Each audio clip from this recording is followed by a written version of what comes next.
You're a mask. All right, I think we should begin. Good evening, everyone. Good evening. As director of the Kahn Liberal Arts Institute for this year, and on behalf of the rest of my team, Eric Weld and Elizabeth Haight, it gives me great pleasure to welcome all of you to our home on this, the third floor of the Nielsen Library. This evening is a celebration of our 15th birthday. We celebrate today a slice of Smith College's illustrious history, one devoted to supporting, inspiring, and developing further the research interests and passions of members of the Smith faculty. The Kahn Institute was designed to be cross-disciplinary, inviting, nay, challenging members of the faculty from different disciplines and divisions in the humanities, social and natural sciences to come together in a single space for conversations focused on a single project or topic, but crafted in the broadest possible terms. The founding members of the Kahn also recognized that this research would be best accomplished by including as Kahn Fellows our smart and intellectually savvy students and staff members as well. And so Kahn long-term projects, year or semester long, by design, involve a diversity of Kahn Fellows across academic disciplines, administrative departments, and generations. Here's a little picture of Kahn history by the numbers. And this is thanks to Emily Coffin, our student assistant. From 1998 to 2014, a total of 528 fellows have participated in Kahn long-term projects. Of these, 286 have been faculty and staff, and 242 have been students. And by the way, 66 of us faculty have participated in more than one project. We have had a healthy representation of Kahn faculty fellows across the disciplines.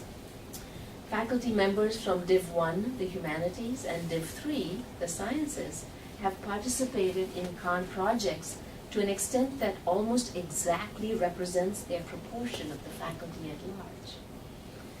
Div 2, the social sciences, is a mild outlier, with the faculty slightly underrepresented, but only by a margin of 4%. With respect to Kahn's student fellows, the outlier is Div 3, underrepresented by a margin of 15%. Perhaps this is in part due to the existence of many more research opportunities for students in the sciences. This is an interesting question for us at the Kahn as we continue to look for opportunities to diversify even further the degree of participation and kinds of voices at the Kahn. In addition to its long-term projects, the Kahn invites faculty members to propose short-term, cross-disciplinary projects that it can host each semester and during J-term. These are often for 2 or 3 days and often tied to an outside speaker. For instance, the weekend before last, we ran a 2-day project entitled Contested Cosmologies, Our Place in Space, one that brought together faculties from different disciplines, including astronomy, biology, philosophy, and literature. The project included a public talk, 3 colloquia, a book signing event, and a multimedia performance in Sage Hall by Galileo's daughters. And Deva is here with us in the audience, one of its participants. This year, under the guidance of Eric Weld, we have officially inaugurated our Kahn Gallery space, that's right there, to showcase work inspired by Kahn projects. So be sure to check it out. Now, all of this is by way of underscoring the current health and future promise of the Kahn Institute. But how did we get here?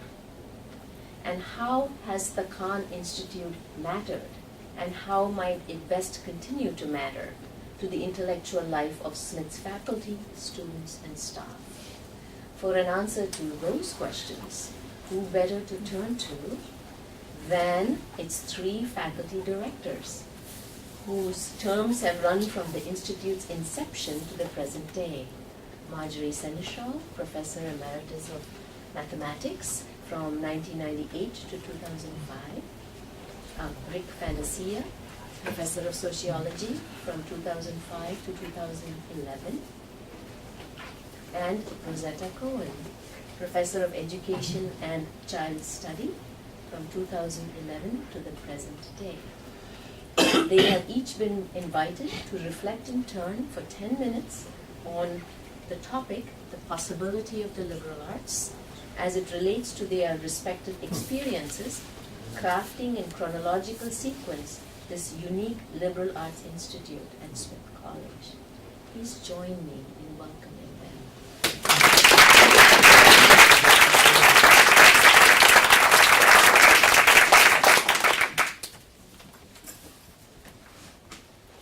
So thank you so much, Nalini, and it's such a pleasure to be here and to see the Kahn with balloons festive as it celebrates 50th year anniversary. The first couple of years we didn't know where we would be, what we'd be doing, how we'd be doing it, and it's just really, I can't say how much it means to see it flourishing the way it is in the hands of the directors since me. I wanted to tell you a little bit about how we got started and what my challenges as the founding director were. Some of which persist and some of which fortunately don't. And so, first of all, the way that the Kahn developed, it had three different sources. One of them was three different things that came together. One of them was Ruth Simmons. When she came to the campus, the first thing she did, or one of the first things, was to organize groups of faculty, students, alumni, staff, all the different constituencies, and ask them what could we be doing in a bold and imaginative way for the next, leading into the next century. It was very exhilarating because she didn't say a word about money and she didn't say a word about any constraints. She just said, just think big and let me hear what you have to say. So just to tell you out of court a little thing that I shouldn't probably, but she came to the math department, which is my department, and she said, I'd like to hear what you have to think, what you would like for the next century. And Han immediately shot up and said, we need another section of calculus. And Ruth said, goodbye. And she literally said, goodbye, call me when you have something to say. And she walked out. Her resume, she had, they all marched out. And several years later, they called back. I don't know if Ruth was still here, but they called back whoever. And they've started a Center for Women in Mathematics for students. It's called a post-baccalaureate program. It's a leader in the country. It's been giving prizes and awards.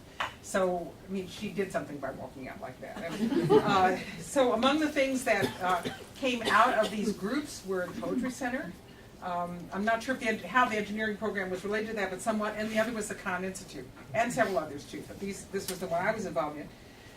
And I was on that committee, that faculty focus committee, and three of us, I, Lester Little, and Andy Zimbalist, constituted ourselves into a subcommittee to think about what the faculty needed in terms of cross-disciplinary and ways of getting together. And we thought some sort of institute would be the right thing. It's not clear exactly what it would be, but we thought something like that, some sort of thing. And we made a proposal that then the larger group passed and sent to Ruth. And it just happened that shortly before that, Louise Wolfe Kahn, whose picture you see here, she was a major benefactor of Smith in many ways, and she had died, and she left to the college a $5 million, I think it was, for a fund for faculty excellence. And Ruth thought that that would be a good thing to use to get the Kahn started to help support it. And so it was those three things: Ruth's vision of seeing what do you want rather than here's what you should be doing, and then Louise's generosity, and then our feeling in the committee that this just needed to be done. So that is how we got started, and Ruth asked me to be the founding director, and she called me up and said, would you like to do that? And I said, yes, and she said, don't you want to think about it? And I said, I already have. So that was sealed within 1 minute. And then John PanelI appointed an advisory committee, and so we started having meetings and trying to decide what to do. We didn't really know at that time just what, because we thought about institutes at other colleges and universities. What they are, they're usually, first of all, humanities institutes is what they're called. Second of all, they're one of two models, neither of which seem right for us. One of them is what we call the hideaway, where people come and become fellows and work on their book, and they maybe have lunch once a week and talk to each other, but they then go away and they leave no trace on campus. And the other model was the impresario model, where you focus everything around some big superstar who comes for the campus and interacts with everybody, but then they go away and leave no trace. And we wanted something that was going to build the community. And so we tried to find a model that was completely different, or at least different enough that it gave us what we felt was needed here. And that was real genuine intellectual exchange and interaction, and also a chance for people to share their ideas. And I had served on the tenure and promotion committee just recently before that.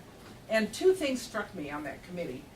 One of them was the overlap in people's work that they didn't know about. Because on T&P, you have to read everything. You read books by people in fields way outside your own. You read papers by them. And it's really interesting and fascinating as an education. But what I could see is, if this one was talking to that one, they had so much to say to each other. And this was across the board. I could see that everywhere. So it seemed that the Kahn, what became the Kahn Institute, would be an opportunity for that. And the other thing that struck me forcibly on T&P was how good our scholarship is. And I felt we don't do enough to celebrate. We don't do enough to promote it. We're too busy thinking outside. Let's get someone in to talk about this or someone to talk about that. We've got people right here who are world leaders in just about every field, and why not have them be sharing with each other? And one thing that came out of that group was the what's now a tradition of having shared professors newly given inaugural lecture. That had never been done before. That was, you got a chair, you had to share. You sit. My time up? So now we have to get up and say something. So, well, that came out of that same group. So just briefly, I don't know how much time I've taken, but about what my challenges were as founding director. The first, logistical, we had to find a space. First idea that Ruth had was that one of the rental houses on the outskirts of campus. And we said, no, we want to be right in the middle of the campus. And so we began looking at the library, and we looked at the Caldecott reading room, and the librarian said, no, you can't have that. So this went on for a while, but then they realized this space here was not being used. It was stacks, and not very well read stacks, and it seemed that this could be changed around and made, and it has worked, I think, perfectly, and so it's right here. Another one was staff. First idea was one half-time person, and as you see, there's now 2 full-time wonderful people, both of whom work very hard. The third one battle we lost was having childcare. We had hoped to do that. We couldn't because of, there were issues of liability and so on. But I understand that's still on the agenda, and maybe this now that can be solved. We had a conceptual challenges. One was to create a new model because the hideaway and the impresario wasn't right. And we took our cue from the philosopher Karl Popper, who said we're students of problems, not students of subject matter. And problems cut right across the disciplines. And so the Kahn has been organized around big problems that require the techniques and knowledge of the various disciplines, but it requires them all together to look at them. And if you want examples, just go around the room in there when we have reception, and you'll see the things on the wall, and you can see what's meant by that. Another challenge I had was to persuade faculty in all disciplines that this was for them. And also, frankly, not to let any group run off with it, because there was always a danger that it would get hijacked. And so between trying to keep it away from going into anyone's hands and getting everybody into it, that took a lot of work. And the hardest nut to crack was my fellow scientists, who just said, well, that's nice, but it's not for us. But then gradually they began to see that they could benefit from it. And now I'm delighted to hear that they're fully represented here, and I hope we can get the students in too. And the third challenge, and I think it's one we have to continue to work on, is creating an atmosphere where respectful challenges and disagreement, however severe, can be addressed, and people aren't afraid to do that. This continues to be something we have to continually work on. In my view, someone asked me the other day which projects were the least successful. And I won't name names, but the ones that I felt were the least are those where people were afraid to ask questions of each other, afraid to say something for fear that someone might be hurt, afraid that somebody might, or thinking that they knew exactly what the other person thought already, so they didn't have to ask. And those were the ones where people came to me later and said, I just never really got to say what I wanted to say, or I never was able to hear what I wanted to hear. And I'll give you one example. This is the most ludicrous, but a student told me once they had a visitor, one of the visiting speakers who came, and it told him how he had smuggled in medicinal herbs from Thailand. And I said, how did he do it? And she said, he made them invisible. And I said, did you ask him how? And she said, oh no. Anyway,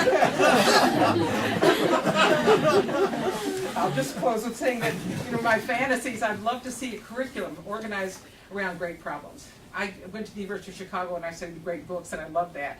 But I think now that really great problems, courses in great problems would be a wonderful thing to do in curriculum as well as the Kahn. But I'm just delighted that we're doing this here. So thank you.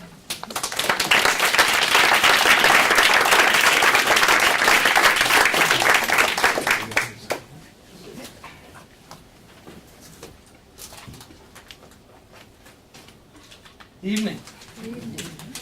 When I was asked, and we all were asked to consider the possibilities of the liberal arts, of course I was immediately prompted to contemplate its limits and its possibility and its parameters.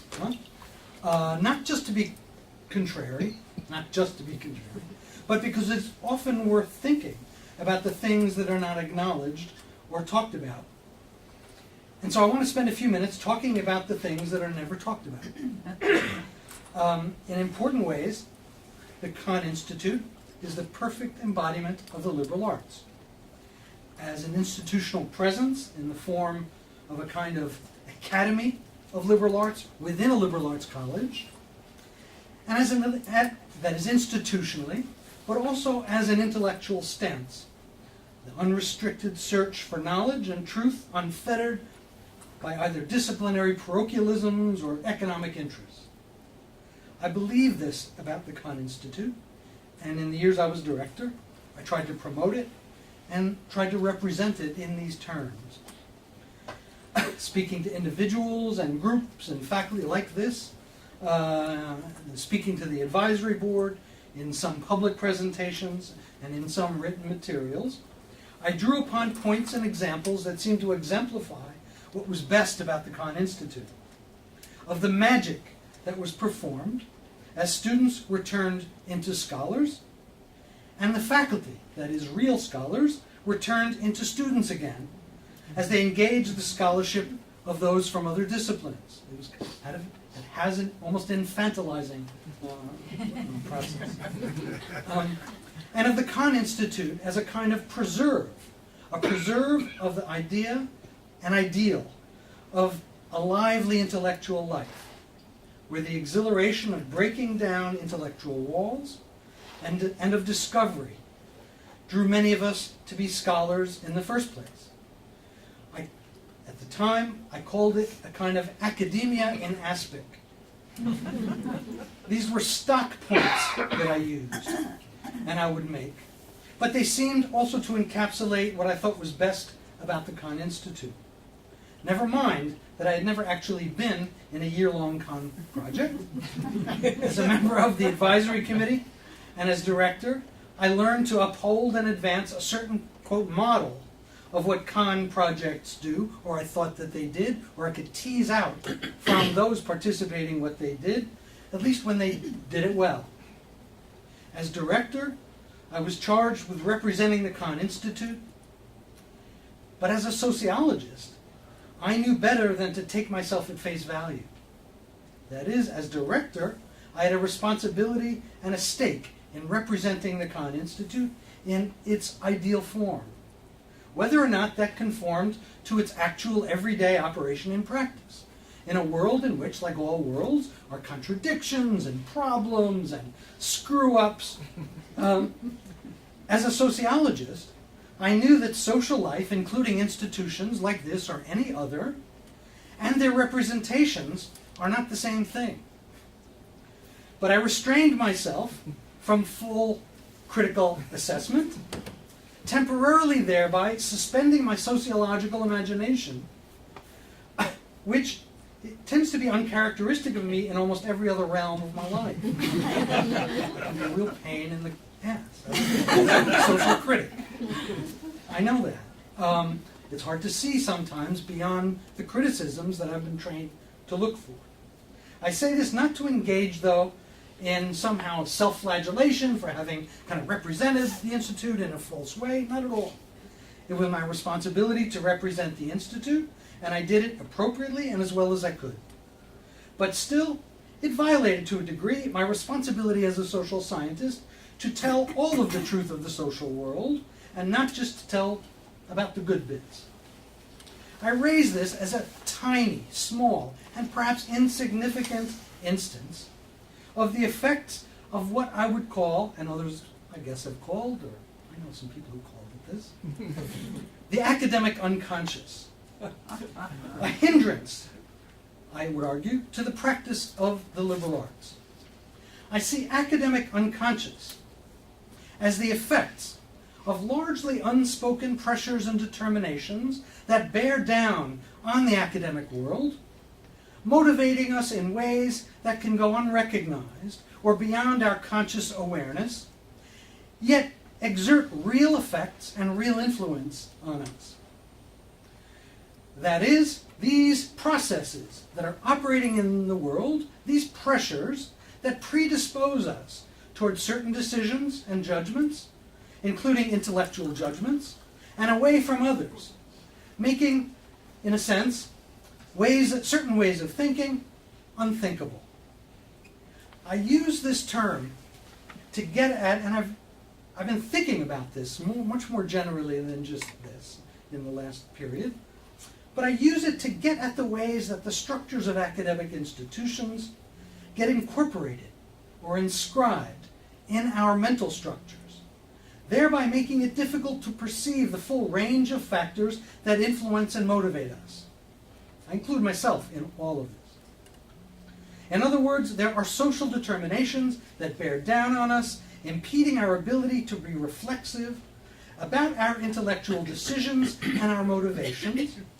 And I'm referring to various hidden stakes in the academic game that we play, that we all play. Again, I include myself. The sources of recognition that we seek, the ways we position ourselves in our disciplines or outside of our disciplines or on the margins of our disciplines, and the forms of academic distinction that go unacknowledged or unrecognized, including where our institution stands in the hierarchy of other institutions. That has an effect in all kinds of ways that go unacknowledged, I would suggest. These are not so much the product of individual psychologies. They are the social and institutional context, though, in which individuals operate. We all operate. There are hidden pressures that manifest themselves in various practices we engage in as academics, from, quote, collaboration with colleagues, with students, to how we might differentially value teaching and research, to how much we devote in terms of time to both. The effects of this kind of unconscious, academic unconscious operation can be inscribed in what intellectual perspectives we then choose to align ourselves with or against, or the kinds of questions we are predisposed to ask. Are they safe, or are we going to be safe or bold, derivative or imaginative? That's not simply an individual matter. It's a matter of our form, how we were formed, and the framework in which we operate, and where we are in that world. That is, on some level, I feel like before we engage in any intellectual activity, we must engage in an intellectual examination of that intellectual activity and our place in it. So, I'm not raising these questions simply to spoil a good thing. I don't want to spoil a good thing. The Kahn Institute has been a very good thing for me, and in the time I was able to be the director, but also for those on the campus who want to engage in real intellectual activity. This has been, if not the only place, one key place in which that's been done since its foundation. But I do want to point to some intellectual, institutional, mental obstacles that I see to genuine collaborative relationships that really never get acknowledged, rarely get discussed, but that I think exert quite powerful effects. For even if they cannot be easily overcome, the barriers or distortions might be better understood, anticipated, discussed, openly and consciously. Thank you for listening.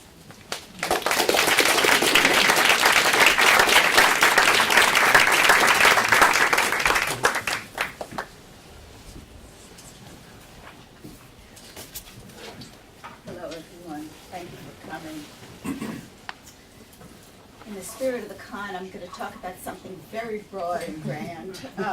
Two big ideas that I think stand at the heart of any liberal arts institute. The first one has to do with the state of the liberal arts itself in the United States. I'm going to argue that despite what we are often and lately reading and hearing, that the liberal arts and the humanities specifically are in much better shape than we may realize. The second point that I want to discuss has to do with the state of the liberal arts abroad and the direction of that kind of education as I've seen it in my recent travels around the world. So it seems to me that one particularly dramatic manifestation of America's ongoing faith in liberal arts education can be seen in the transformation of the American high school, a place where, I'd argue, there's been an almost Pollyanna-like confidence in the efficacy of liberal arts education. Until the 1970s, as some of you may remember, high school in America meant one of two things: either college preparation or vocational preparation. Throughout the 1950s and 60s, vocational high schools proliferated in the United States. Students were largely divided by the end of middle school between the head and the hand-oriented, and those who had either no interest or no perceived aptitude for traditional academic study enrolled in vocational tracks in large comprehensive high schools, or else, as in our own community here in Northampton, they moved on to separate institutions, unself-consciously called vocational high schools. The movement away from vocational education in the U.S. towards a liberal arts education for all coincided with the rights movements of the 1960s and 70s, the civil rights movement, the women's rights movement, then the rights of second language learners, and the rights of students with disabilities. Folded into that push towards equality was the rights of all to a liberal arts college education, really a kind of class rights movement, and the growing assumption that the good life was one in which the inner life was rich with liberal arts learning. Students were discouraged from entering vocational programs and newly directed to college prep tracks. Whereas well more than 50% of students in the 1950s chose vocational schooling for high school, now less than 10% do today. If you speak to high school teachers about this shift, you'll get some mixed opinions about its efficacy. In the school I've been working with this semester, an integrated high school just outside of Hartford, the lowest track in the English department is called college-level English. Classes where at least 50% of the students are special needs, and most are reading at the 3rd or 4th grade level. The track just above that is called the honors track. The track above that is called the high honors track, and the track above that is called the advanced placement track. So everyone, regardless of aptitude or interest, is now college-bound in that particular school. What this shows, I contend, is that America has extraordinary confidence in what we call liberal arts training. This is not to say that liberal arts, and the humanities especially, isn't having a particularly defensive moment now. All of us have been bombarded in the last 5 years with media proclaiming the end of the liberal arts and the end of the humanities. Dire predictions about the disappearance of English majors and the pre-professionalizing of undergraduate education have created a sense of its imminent demise. I'd add that the constant topic of conversation among my colleagues and me at other humanities centers and liberal arts institutes is this topic of the undermining of traditional liberal arts education. And the sense of threat, of course, was not helped by President Obama's dig last year at art history majors, or the press by some states to institute periodic high-stakes testing for public university professors. But there's actually a great deal of quantitative data to suggest the liberal arts, and even the English major, is still very robust in the United States. One particularly interesting study showed that the dramatic and much talked about drop in liberal arts English majors is actually a fiction. What is certainly true is that in the East Coast elite schools, those numbers have fallen off dramatically. A particularly extreme example is at Yale, where the Yale English major dropped 60% between 1991 and 2012. 60%, yeah.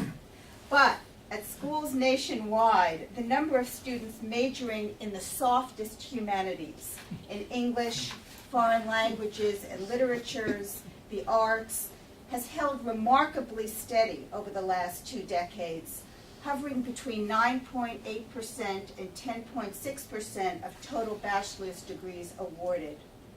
What has happened at Yale is that humanities numbers have gone from exceptional to merely average. A recent article in the Chronicle cites a study by Nate Silver on the decline of the humanities.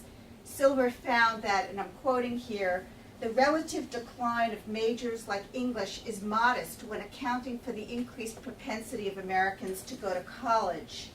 In 2011, 1.1 out of every 100 21-year-olds graduated with a bachelor's degree in English, down only incrementally from 1.2% in 2001 and 1.3% in 1991. And the percentage of English majors as a share of the population is actually higher than it was in 1981, when only 0.7 out of every 100 21-year-olds received a degree in English. Data collected by the National Center for Education Statistics seems to suggest the same thing. In 1970s, the humanities accounted for 17.1 of all bachelor's degrees. In 2010, the humanities had indeed fallen to 17.0 of all bachelor's degrees. Why and how there came to be the perception of a crisis is something we might want to talk about. But I want to end my own brief presentation with a consideration of another, more real problem from my perspective, and that is the stubborn resistance to liberal arts education globally. My own research this year has been in the area of secondary education around the world. I can tell you from what I've found through my ethnographic forays to places like Finland, China, Dubai, and elsewhere, is that there is far less confidence in the value of the liberal arts outside the U.S. than there is here. Even in enlightened, progressive education systems like Finland, 30 to 40% of high school students still move directly into vocational tracks. Those of us who have taught in Asian countries know that critical engagement with texts is still not the norm, even in literature classes. As formerly sex-segregated cultures like Dubai and Malaysia open education to all, women move into engineering, business, and finance in large numbers, not into the liberal arts. I've been struck again and again when visiting women's high schools and colleges around the world how few humanities-related books there are in the libraries in those schools. Last month's meeting of the Coalition of Humanities Centers and Institutes, the international organization of liberal arts institutes of which Kahn is a member, took place in Johannesburg, South Africa.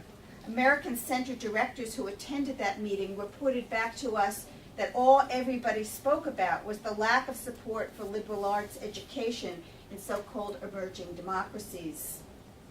There is so much talk lately about the impossibility of importing democracy into countries that are historically, culturally, and economically different from our own. I've come to feel that exporting liberal arts is equally challenging, if not impossible. The tradition of liberal arts in America is deeply connected to our particular kind of democracy, the faith in upward mobility, the notion of the individual and his capacity for reinvention. Liberal arts education as we practice it begins with the Founding Fathers and their insistence that ordinary people have representation in governing themselves. To do this, you need to require that every citizen learn not only reading and writing, but history, and not just history, but the critical lessons of history. In his Bill for the More General Diffusion of Knowledge, the first broad outline for American public schools, Jefferson famously wrote that ordinary people need liberal arts training to recognize tyranny in all of its forms and to guard, quote, their sacred deposit of rights and liberties. In other words, from the very beginning of our education system, there's been a high priority placed on critical thinking, on arguing with the text, on the kind of informed skepticism that undergirds our work at Smith and most certainly our work at the Kahn Institute. Democracy, even in the flawed form in which it is sometimes practiced, is inextricably bound to a fundamental belief in the power of ideas and a suspicion of anything that cuts off critical inquiry. That's a complex notion very hard to export, maybe impossible, which at the very least should give us pause as we move to create Yales and Singapores, NYUs in Abu Dhabi, and Smiths in Malaysia. Though I don't believe it's impossible, I do believe that what comes of these experiments will ultimately look less like American institutions than we imagine or hope they will.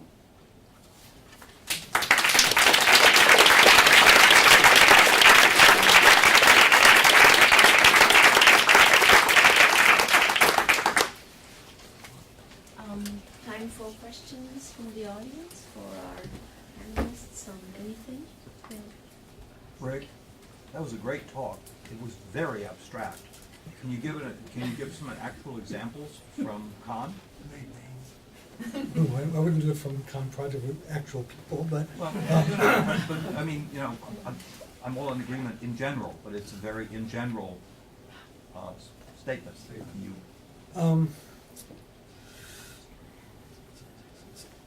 So many of the look, you know what I think of most dramatically the other day? I was working on, this is an intellectual project. Huh? I don't want to talk about the context so much, but I was looking at data on social class in America, in the ways in which class polarization has increased dramatically, and looking at some of this data, and was sharing it with a couple of colleagues, not sociologists though, who sort of, it just kind of, I realized it was just going over their heads. This was sort of this abstraction, and we ended up in a discussion about, it was about identity or something, and I kept thinking, here we've sat while this process has overtaken this country to a large degree. I think there's no more structural transformation in the United States over the last 15 or 20 years than this huge transfer of wealth from the bottom 70% to the top 10%. I think it's really quite remarkable, and if you read this book by Thomas Piketty, it's incredibly well documented. You wouldn't know it from our academic discussions. You wouldn't know it from the focus of people's sort of thinking and work. The kinds of things that motivate people to do certain research. This issue plays very little role, and I'm not talking only about sociology, social scientists in general, in the humanities.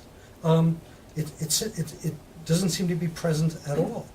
So that disjuncture seems to me raises a set of questions about what can be considered, what can be thought about, and what cannot in the context of American academic life.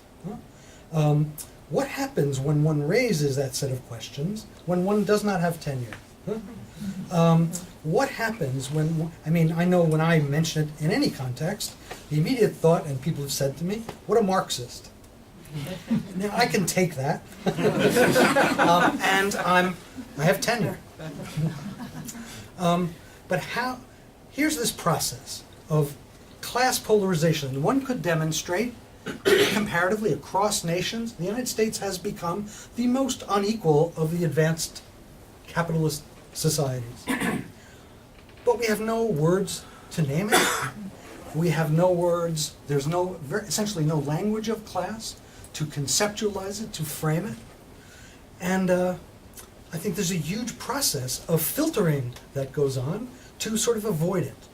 And that's just something that has come up for me in the last days. But it's not something it's something I've seen in not in Kahn projects so much, but when you talk to colleagues about framing a Kahn project, the kinds of issues that are not even sort of considered or kind of were remarkable to me. Huh? And if I posed it, I could be seen as an intruder, huh? Or as making a reasonably valuable suggestion. And I attribute it to some degree to the pressures bearing down on any busy academic over the course of a career to gain tenure, to move into, to position oneself in their field, in their discipline. And that, in a sense, pre-sorts a lot of the intellectual questions that should and can be considered and the concepts that can be employed. So it seems ubiquitous to me, almost, that process. And it's not something special. It's, in effect, it is the effect of our professional life, our career, which exists somehow separated from the intellectual questions we're discussing. Huh? And I don't believe it should be. I don't think it actually is. And believe we should become more reflexive about the things that limit our ability to consider knowledge and truth. Sounds like a speech. Well, I was, in wearing another hat. I'm a philosopher, but Yeah. as the current Kahn director, thinking much more practically. So as you were talking, I thought, look, I'm going to invite him to construct a Kahn project. Right? Think about who would be a good co-organizer, and let's back this thing around seriously, right, around the table. And because I don't think that there is any topic that's off limits in terms of what we would. And this would be a wonderful one. Yeah, and it sounds like a terrific. Now you can't get out of it. So I'll be. This for years. I was after for your students too. So let's say it's. All right. Question for Rosetta. In this high school you've been studying in Hartford or outside Hartford, how successful have they been in upping the numbers or the percentage of students who indeed go to college? Oh, very, very large numbers of students go to college. I'd say probably 85% go to college. But first of all, they don't graduate from college. The numbers in the United States at large are very high for students who actually go to college and very low for students who actually graduate from college, because they get there, particularly to the community colleges, which has become, the community colleges have become the sorting mechanism for who really has the chops to get a college degree and who doesn't. So they drop out after the first semester or the second semester, but they all go off to some kind of post-secondary academic institution. But you said some of them reading at third grade level, and they still go on to get. Yes, there's tremendous pressure to pass students. And if students don't pass the high-stakes tests, there are ways to go around that and to take alternative tests. So, and schools and teachers are under tremendous pressure to have students pass those tests, because if the students don't pass them, it's the teachers who are blamed. So schools create all kinds of incentives for students to take the alternative test or to take the test again, or students who probably would be very delighted to be working with their hands in a really top-notch vocational program. That's what I was going to say. You know, Yeah. haven't the alternatives to college largely dissolved? Well, that's what I'm arguing, that they have dissolved because of this sense that that we were living in a class society where we were separating the hand-oriented and the head-oriented. Right. So I'm a Div 3 faculty member, and at the risk of being stoned in this room, there's an enormous number of students moving in our direction at the college and at many other institutions.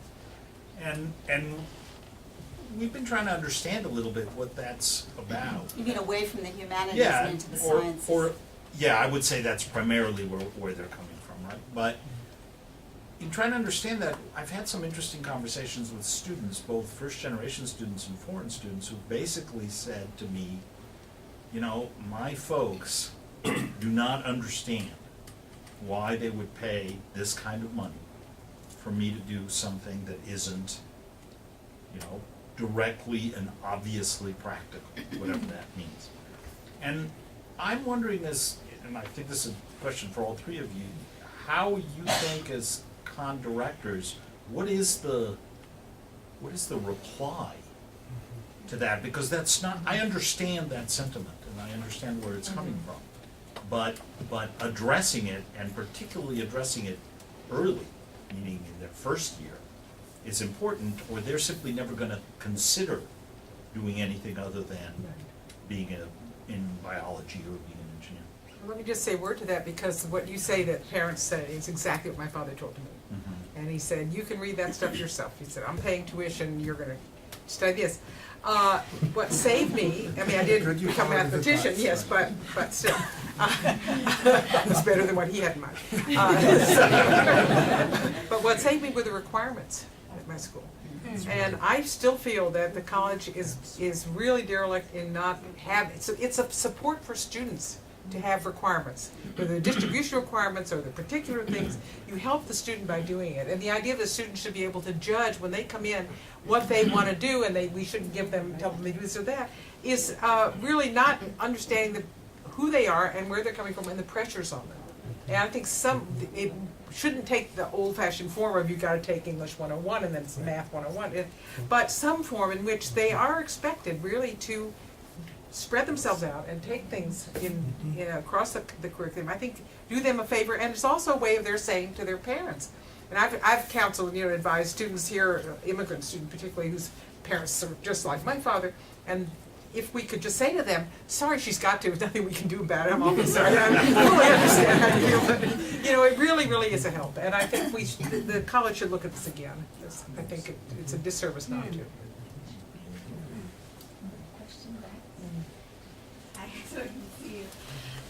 So there's been put this argument that the value of a liberal arts education is one that creates incredible citizenship, right? Essentially a giant nationwide discourse of people who deeply care about where we've come from and where we're going. There is inherent sort of political and historical value in a liberal arts college. However, nobody pitched that to me in sophomore year of high school. Nobody told me you need to go to college so that you can one day become a great citizen who votes responsibly and engages on a civic level. Essentially, we're still pitching the dream of what a BA could get you in the 70s. A certain class shortcut, as it were, right? Both by being in an institution of higher learning where one is forced to interact with the elite of academia, right? And also in the fact that having a BA pretty much ensured you a certain type of career, a certain type of job that no longer exists. And, Rick, you mentioned the fact that, or someone, I'm sorry, mentioned the fact that vocational schools and vocational options are disappearing. And I would argue that the for-profit mania of colleges that has sprung up in the last 20 years is essentially serving that role. They're picking up where vocational high schools left off. For-profit colleges don't necessarily give you English degrees. They give you degrees in nursing and medical assistantships and that kind of career track that might have once been fulfilled by a vocational high school. So I guess my question, sorry Rosetta, is what gets pitched in two-year high school outside of Hartford. What is the dream that they're selling if they're pushing all the kids to go to college? Is it the same one that I received, that probably you received and my mother received? That, you know, a college degree is the way to a better life? Or is it the experience of going? Boy, that's a really good question. Really well phrased. And one thing that I would agree with you about that you said is that the real threat of these for-profit colleges, although I have a feeling that already sort of the word is out that they're not providing what they claim they're going to provide, and they'll begin to dissipate a little bit in their attractiveness to people. Among our ilk, certainly, but I would say that message hasn't yet penetrated the working class. Yeah.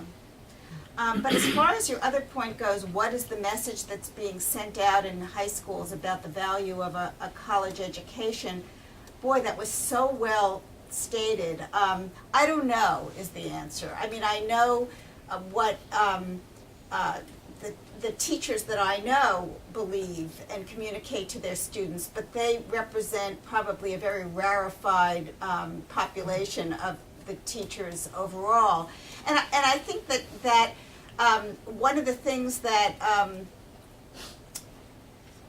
needs to be said to students, you could tell from my talk that I have a bias against the notion of everybody going to a 4-year liberal arts college. I think that there's a tremendous need for people to go into skilled jobs outside of the liberal arts, people who really don't have an interest in sitting in a classroom and reading at a particular moment in their life. I think that there needs to be a clear communication from guidance counselors about what you can expect from a college education versus some kind of vocational training. When I was in this particular school that I've been working in, I was speaking to one of the teachers who was very particularly disaffected and angry at the lack of engagement of his students, and he said he pointed to the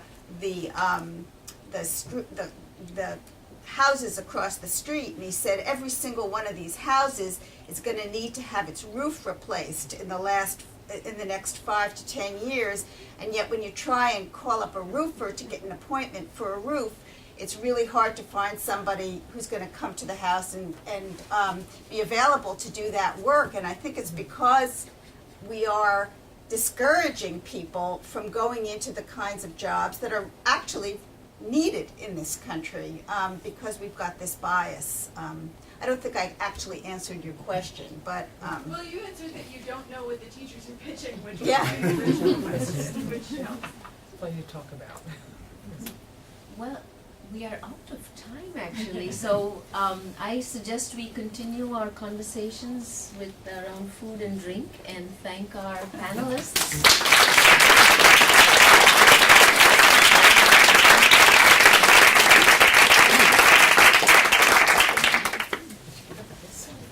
We get up, they'll get up. Nice work.